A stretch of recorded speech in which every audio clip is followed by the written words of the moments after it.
What's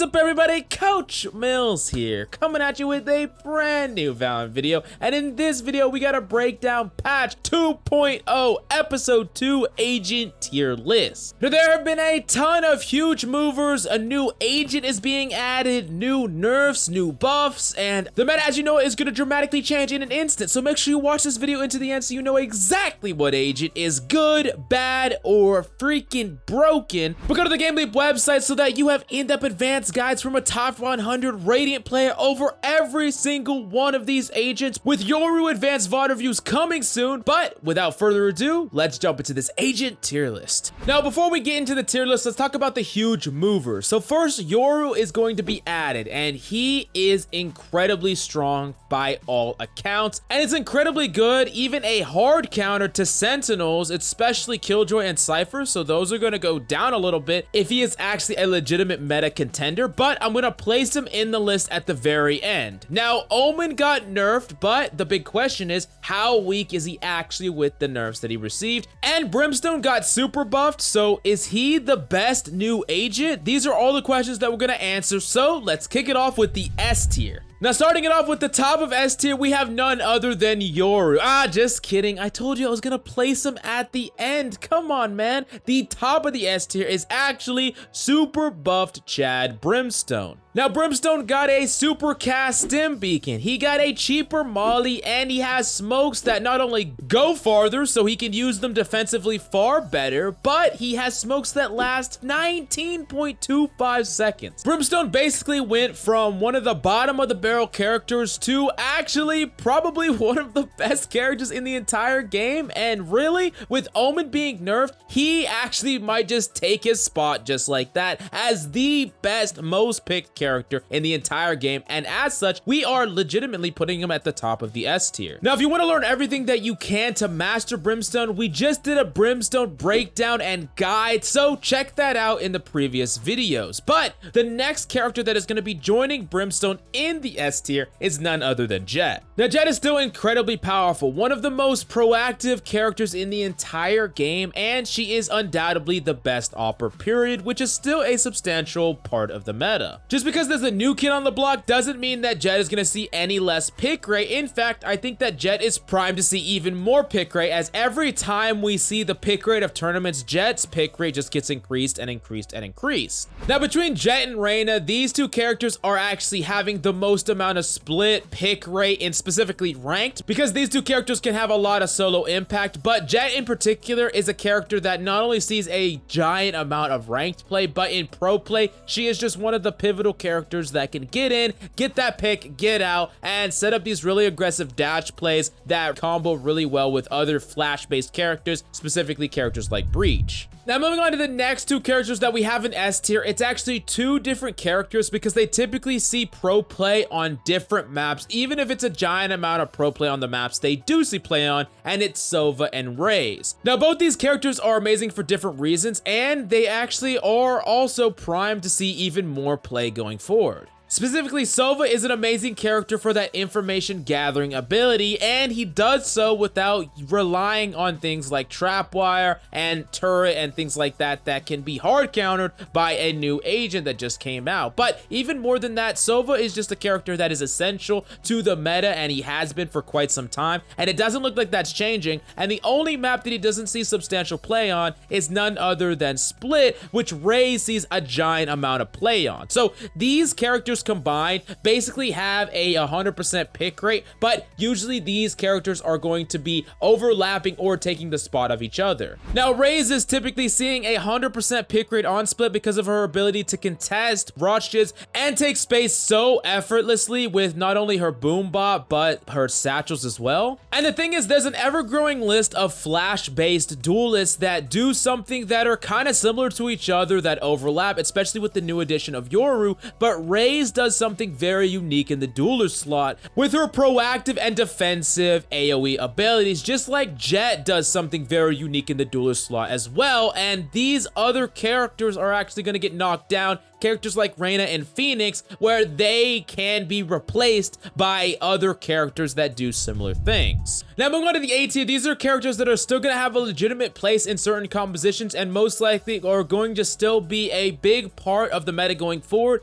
But at the top of the list, we have none other than your boy Omen. And a lot of people are going to be like, what the heck? Didn't Omen just get a giant nerf where now his freaking smokes don't go anywhere near as fast? And of course, his paranoia costs 400? Well, yeah, that's true, but when you're talking about a character that legitimately had an 100% pick rate in pro play, some nerfs like this are not gonna make the character trash. Now, Brimstone is super jacked right now, and Beta Omen is not going to be able to compete with Brimstone in some ways, but Omen can still be way more proactive than Brimstone. Paranoia is still one of the best abilities to combo with, period, 400 cost aside, and Omen still has smokes that are on a cooldown, so there's still a lot to love about Omen. He's still very powerful, and I wouldn't be surprised if we see Omen either in conjunction with Brimstone or seeing play specifically depending on the composition, like a large amount of duelists in a composition. Maybe you would rather have an Omen instead. Now moving on to the next characters in the A tier, we have Cypher and Killjoy. Both of them are still in the A tier, even though I know for a fact that these characters are going to take a big hit due to Yoru in particular. Now for those of you who don't know how Yoru's walk ability works, Alarm Bot and Killjoy Turret are both going to shoot at it, and if a Cypher trap is too low, the trap wire, it will actually get triggered off of that walk ability. So Yoru can really mess with the heads of Sentinels, specifically Killjoy, and I think Killjoy is going to be worse because of this matchup, because if a Killjoy goes up against a Yoru, you are never going to be able to trust your turret going off. You could get tricked and they could make a play on you because they do it on purpose, and that could be really frustrating where a Yoru actually literally puts his feet in a place where he's going to trigger the bot on purpose and kind of create a mix-up where you are really confused where enemies are, what you can route through safely, and you can never really trust the information that you're gaining. Plus, a lot of the time when you're comboing Alarm Bot with Nano Swarm, you might see that the Alarm Bot gets trigger your Nano Swarm, but no one's really there. Now, Cypher's gonna be a lot better than Killjoy, but those ground-based trap wires are gonna be a lot worse, and you see those a lot, specifically on something like split defense on B, where you have a one-way cage and a low trap wire. Those are not gonna be viable anymore because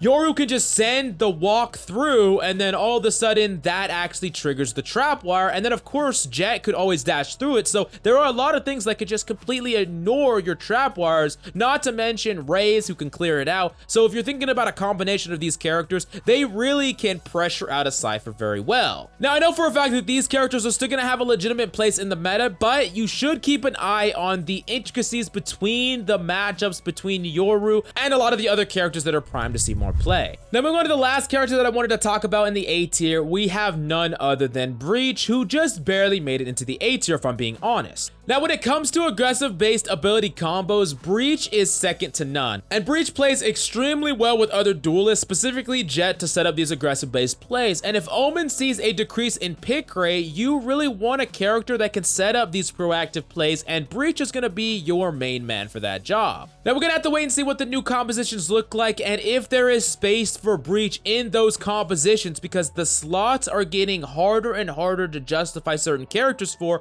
But I do think that Breach is not only unique enough, but has an amazing suite of abilities that could work together with a lot of different team compositions, especially ones that are focused on proactive duelists. So I do think that he also deserves this A tier slot. Now moving on to the B tier, we only got two characters in the B tier, but these are two characters that are legitimately good and powerful, and one of them is even dominant in ranked play. But like I said, these are going to be more interchangeable going forward. So we have Reyna at the top of the B tier, who's really good, insane character that sees one of the highest pick rates, especially in the upper tiers of ranked play, because of just how much solo impact she can have. But Reyna's slot is going to be contested heavily, especially with Yoru and characters like Raze and Jett and Phoenix, of course, who's also in the B tier. There is just a lot of slots for a character like Reyna, and I really think it's going to be hard to justify running a Reyna over a Yoru, maybe in addition to a Yoru, but we're going to talk about that later when I talk about Yoru at the end. Now next up is Phoenix, who still an amazing character with one of the best ultimates in the game, a really proactive kit, but unfortunately his flashes are really lacking in the face of all the flashes in the game right now. And Phoenix kind of occupies this role of jack of all trades, master of none, which means that Phoenix might not be the perfect pick for a team composition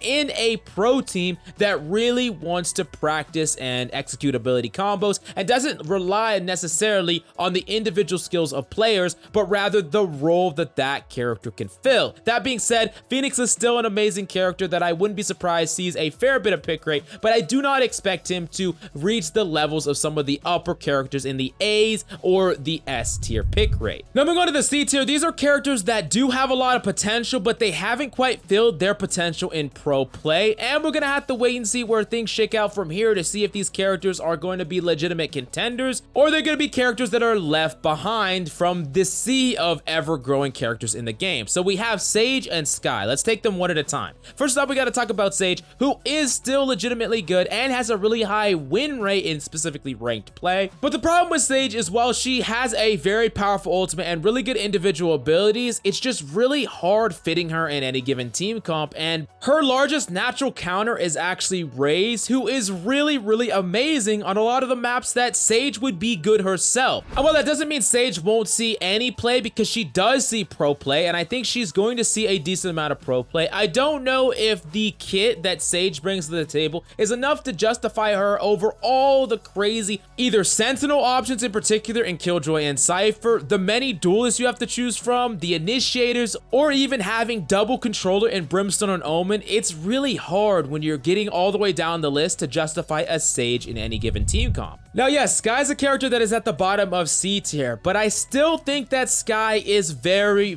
powerful. And if I had to put one character as a character that I'm not quite sure if she deserves this tier, I would give it to Skye. I truly believe that pro players have not quite reached the limit of a character like Skye because I think she's very difficult to master, but as we have seen her so far, she has been relatively underwhelming compared to a lot of other characters in the game, even though she has such a powerful kit. Now I think her biggest downside though in ranked play is she needs a lot of coordination and practice to play her right and perfectly and set up these coordinated attacks that really are very difficult. But I do feel like when pro players master this, I would be looking at the Korean region for this first. I think Skye is going to up in pick rate, and I don't really think that we need to have any buffs or nerfs to the character because I think she is legitimately very powerful the way she is, but it's going to be really hard for you to find value out of her in ranked play, and she is a character that is very difficult to play. But if you put in the time and effort into mastering her, I know for a fact that you can pull off some insane plays. Now a lot of people might be really mad at me for this F tier pick, and the thing is, when your partner at the bottom of the barrel all of a sudden becomes one of the best characters in the game, you're left kind of sad. And that is kind of like in ranked, if your duo partner all of a sudden got Radiant and you're still stuck in silver. That is probably what Viper is feeling right now because she's in the damn F tier.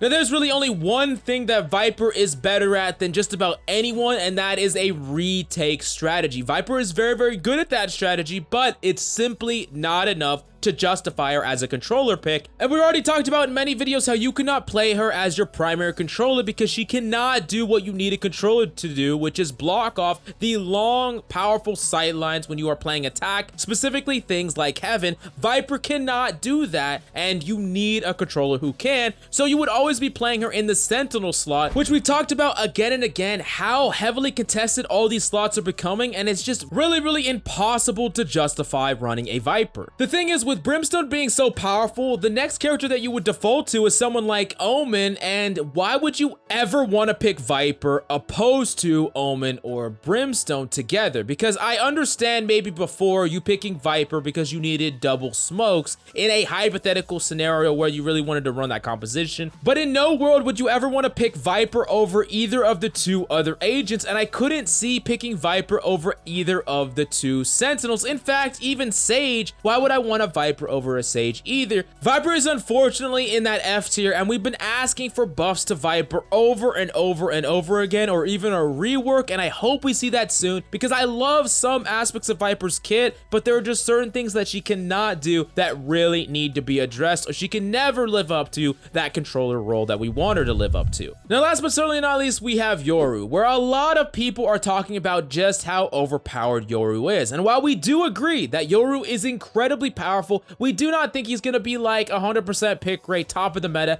any bit like Omen, just because the intrinsic value that he brings to the table is very, very little, if I'm being honest. Now, what I mean by intrinsic value is the value that you're going to get automatically. A character like Omen, his role and the role that he provides with his abilities are almost guaranteed in certain scenarios, but getting to the value that you need out of Yoru is gonna take a lot of practice and a lot of mastery over the agent. And we also do not have any pro play or tournaments to base our Yoru pick right off of, but we do have what seems to be his potential ceiling. We can see just how impactful this character can be if his abilities are mastered, and we can see how similarly he compares to other characters' abilities. And you combine a character like Omen and Reyna and give it steroids, and that's Yoru. And while I do think a lot of people are gonna feed on Yoru for many weeks, if not months after the character is released, I actually do think that this character belongs at the top of A tier as one of the best duelists that you could possibly pick from. He has the potential to do very similar things to characters like Reyna and Phoenix while having an X factor,